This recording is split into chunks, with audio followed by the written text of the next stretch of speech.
Welcome to my first YouTube video of the Talent Pathway assignment, where we'll be covering the role of the parent and other family members and how they can affect the growth of an athlete. First, we're going to be looking at what the ideal parent looks like. So firstly, they must have knowledge and respect for the sport, be able to take the athlete to and from training and games, be able to fund the athlete. So for example, if they're playing cricket, fund their kit, as it can be quite expensive, football boots, rugby boots, etc. As well as this, it's always handy if the parent has experience of being an athlete themselves. So if they've had experience, then they'll be able to teach and coach the athlete the way they were treated, and even tell them to avoid any areas that may have caused them any failures, problems. Next, it's vital for the parents to be honest with their child. So that may be if they may not perform well, they're not training hard enough, or the brutal aspects of sport. So if they're not going to make it, make them aware early on, so they don't get their hopes up too high. Along with the honesty, it is important that the parent gives constructive feedback, so they aren't too critical on the athlete, but only give them advice for them to improve. Patience, so not rushing their child, and understanding that they're not going to be the next Ronaldo or Messi by the time they're 4 or 5, as that's completely unrealistic. But one way they can really guide their child to the pro level is working on their nutrition from an early age, whether that be from cooking healthy meals, or just a simple fact of reducing the amount of fast food and toxic food consumed.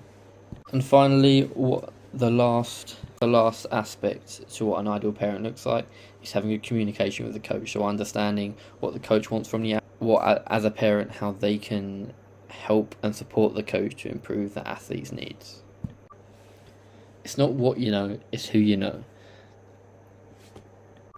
is a saying that is used in many different walks of life, whether that be business or sport. And it very much relates to how a parent can influence the progression of an athlete. It is vital that while the athlete is getting older and growing, a parent makes sure they are networking with other parents, coaches, scouts, teams, to give their child and the athlete the best chance of making it to the next level in the talent pathway system. On the other hand, in many cases in sport, parents can be extremely detrimental to the athlete's development.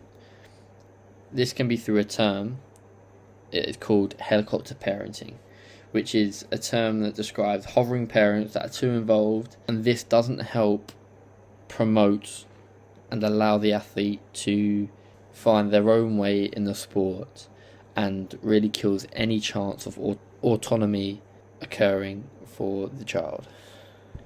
According to Taylor and Collins in 2015, some parents understand the importance of the role but don't understand the level of commitment and support they have to give in order to be a positive influence on the athlete.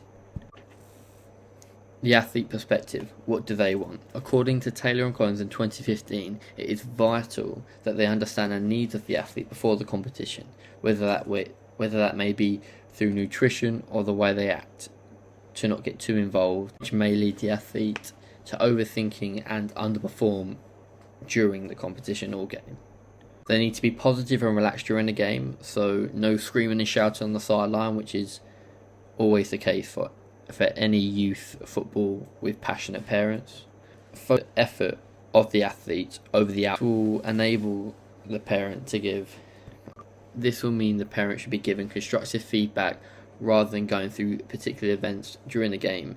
If we move on to the coach's perspective, for a good parent, they want them to reinforce the morals, encourage other activities, so not just one sport, hold the child accountable for their actions, and maintain a balanced lifestyle.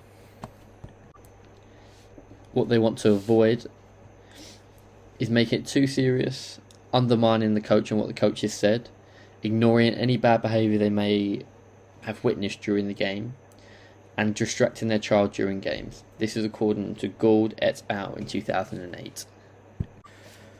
Moving on to other family members, Howe and Recchia in 2014 stated the sibling relationship is a natural laboratory for young children to learn about their world. In my own experiences, I can talk from having a younger brother, playing a lot of cricket and football in the garden and at the park, which allowed me to work on certain skills in a relaxed environment and have a competitive edge over each other, which only worked as a positive for us too. Finally, let's look at some sibling professional examples who have been very successful in their own sports. Off with cricket, we've got Dave and Mike Hussey, who played for Australia, who won a number of Ashes and a couple of World Cups. Tennis, you got the Williams sisters, who have won an outstanding 40 Grand Slam titles between them. Boxing, you've got the Klitschko brothers, who held all the heavyweight titles at the same time. Finally, football, you have the Boateng brothers, who both represented their countries, Ghana and Germany, at the same World Cup. Vladimir Klitschko stated, "My brother was my best friend. We have a 5-year gap, and my brother inspired me. He started boxing, and I just wanted to show him that I could do things better than him."